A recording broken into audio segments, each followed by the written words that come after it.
আসসালামু আলাইকুম। আশা করি সবাই ভালো আছেন। আমি শুভ আছি আপনাদের সাথে।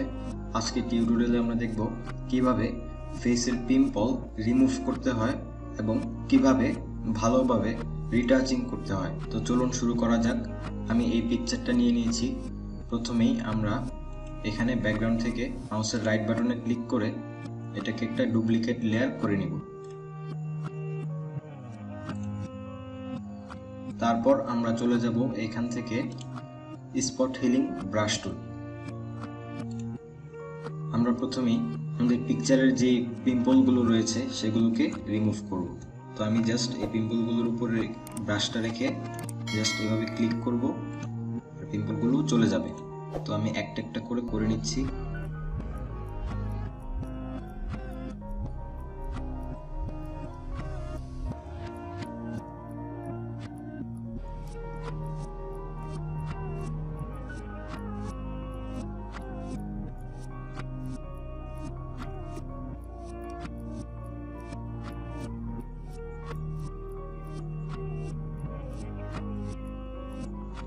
তো আমি পিকচারটার স্পট এবং সব পিম্পলগুলো রিমুভ করে দিলাম। এখন আমরা চলে যাব এখান থেকে ব্রাশ টুল। মাউসের রাইট বাটনে ক্লিক করলে এখান থেকে 4টা ব্রাশ ওপেন হবে। আমরা এখান থেকে মিক্সচার ব্রাশ টুলটা নিয়ে নিব এবং এখানে আমরা সাইজটা বাড়িয়ে দিব।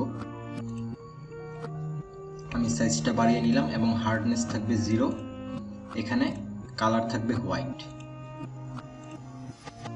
তারপর এখানে আমি ওয়েট রেখেছি 15, লোড রেখেছি 50 এবং মিক্স রেখেছি 100% এবং ফ্লো আমরা দিয়ে দিব এখানে 90%।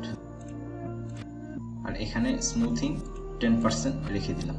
তো এখন আমরা ফেসের উপরে ব্রাশ করে নিব।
তো দেখতে পাচ্ছেন পিকচারের যে জায়গাগুলোতে ব্রাশ করা প্রয়োজন ছিল আমি সবগুলো জায়গায় ব্রাশ করে নিয়েছি।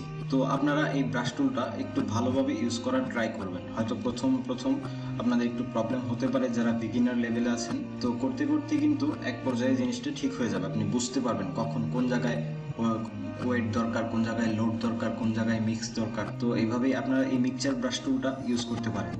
তো আমাদের কিন্তু রিটাচিং করা অলমোস্ট শেষ।